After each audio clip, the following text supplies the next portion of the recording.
The moment LIV Golf entered the golf world, everything blew up. The sport was already divided, and the chaos has not slowed down since. Everyone knew the PGA Tour would never quietly accept LIV Golf. There was always going to be a fight. That fight quickly turned legal, and now both sides are battling it out in court. What started on the golf course has become a full public war. If you enjoyed the hidden stories and drama behind golf, make sure to subscribe to Golf Mode TV, where we break down the real details every week. Recently, LIV Golf took a serious hit in this ongoing lawsuit. It was a major setback and it slowed their momentum. In this video, we're breaking down what just happened, why it matters, and how this ruling shifts the pressure. The big question now is whether this PGA Tour versus LIV Golf battle can last forever, or if the end is finally starting to show. At this stage, every court filing and every ruling matters more than ever. This conflict didn't start overnight.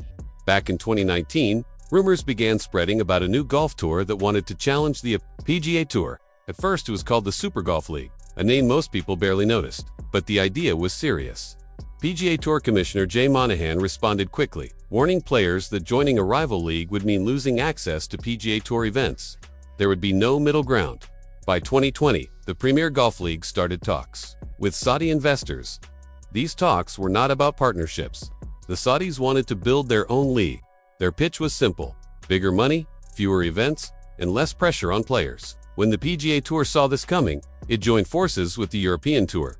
Together, they formed a strategic alliance to protect their control and keep the system from changing too fast. The tension spread fast. Players, fans, and insiders could all feel it once the PGA Tour realized a new league was offering massive paychecks. The lines were clearly drawn. In October 2021, the breakaway league officially became LIV Golf Investments, with GregNorman named as CEO. At that point, the threat was real and impossible to ignore. By 2023, LIV Golf had made progress. Events were running, and players were receiving the money they were promised. But the journey was far from smooth. The league faced heavy criticism, negative media coverage, and strong pushback. That pressure increased even more after a recent court ruling that did not go in LIV's favor. This legal fight comes down to two connected cases. LIV Golf accused the PGA Tour of anti-competitive behavior and trying to shut them down completely. The PGA Tour fired back, saying LIV crossed legal lines behind the scenes and didn't play fair. LIV listed Saudi Arabia's public investment fund and its governor, Yasser Al-Rumayyan, as financial backers only. But PGA Tour lawyers said there was more to the story. According to the PGA Tour, both the PIF and Yasser were actively involved in recruiting PGA Tour players to join LIV. On the surface, that may not seem shocking, but legally, it's a big problem. The PGA Tour argued this was a clear breach of contract, and that became their main argument in court. The case began in 2022, and for a while, LIV likely felt confident. That changed in February 2023 when the judge dismissed both 54 lawsuits. Even more damaging, the judge allowed the PGA Tours to officially add the PIF and Yasser as defendants. That decision raised the stakes and put serious pressure on LIV Golf. This ruling changed everything. The court widened the case beyond simple tour rules. It became a global legal battle involving money, power, and control. The PGA Tour gained leverage, while LIV was forced to explain how involved its financial backers really were. That slowed LIV's momentum and raised questions across the sport. From the PGA Tour's perspective, this felt like a win. Their legal team argued that LIV didn't just disrupt golf, but crossed contractual boundaries. The tours made it clear they were ready to fight for as long as it takes. Meanwhile, LIV had to balance defending itself in court while still appearing strong publicly. That balance is risky, because perception matters almost as much as legal results. Right now, the golf world is stuck watching two sides refuse to back down. LIV continues hosting events and paying players, but the legal cloud hangs over everything. The PGA Tour is playing the long game, trusting the courts to protect its structure. This fight is no longer just about prize money or schedules. It's about who controls the sport. Judge Beth Labson-Freeman's ruling marked LIV Golf's second legal loss in less than a week. Magistrate Judge Susan Van Coylen also ordered LIV's majority owner, PIF, to turn over documents related to the antitrust case. The PIF claimed sovereign immunity and tried to appeal, but the court rejected that argument and kept the case moving forward.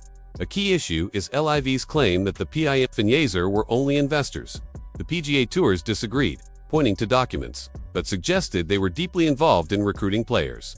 That involvement directly clashes with PGA Tour contracts.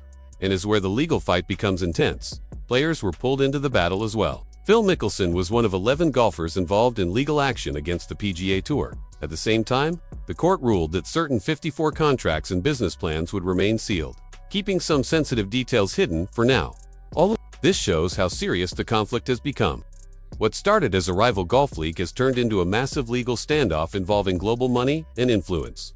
Every ruling shifts public opinion, and every delay hurts credibility. LIV keeps moving forward, but the legal pressure keeps slowing things down. The PGA Tour remains confident that stability will win in the end. The judge also rejected LIV's attempt to hide key details about Saudi involvement. The court ruled that LIV's arguments overlapped too much to separate the case. Documents from December 2020 suggested that the PIF and Yazer personally approved contracts, knowing they would clash with PGA Tour's rules and lead to player suspensions. This fueled long-standing claims that LIVGolf was part of a larger plan tied to Saudi Arabia's Vision 2030, critics pointed out. Yazer's close ties to Crown Prince Mohammed bin Salman, adding more scrutiny, while GregNorman remained the public face. Reports suggested real decision-making power sat elsewhere. LIV's legal team continues to argue that the PGA Tour has abused its power to punish players and block competition. They say the tour has used its influence to stop players from entering major events. The PGA Tour responded by presenting text messages between Yazer and Bryson DeChambeau as proof of direct involvement.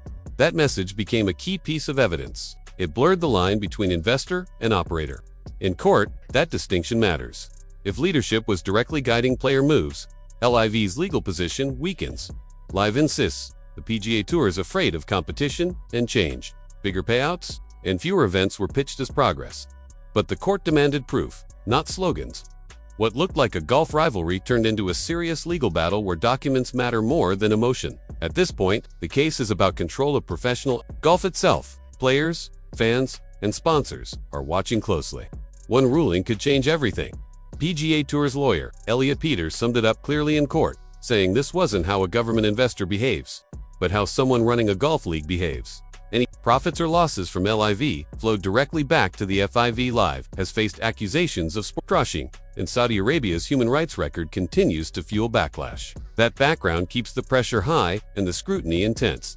The PGA Tour argues that GregNorman is only the public CEO and that real control sits with Yazer.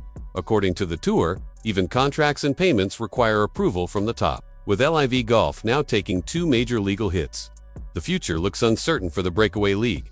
If this breakdown helped you understand what's really happening behind the scenes, like the video and stay subscribed to Golf Mode TV for more real context and deep dives into golf's biggest controversies.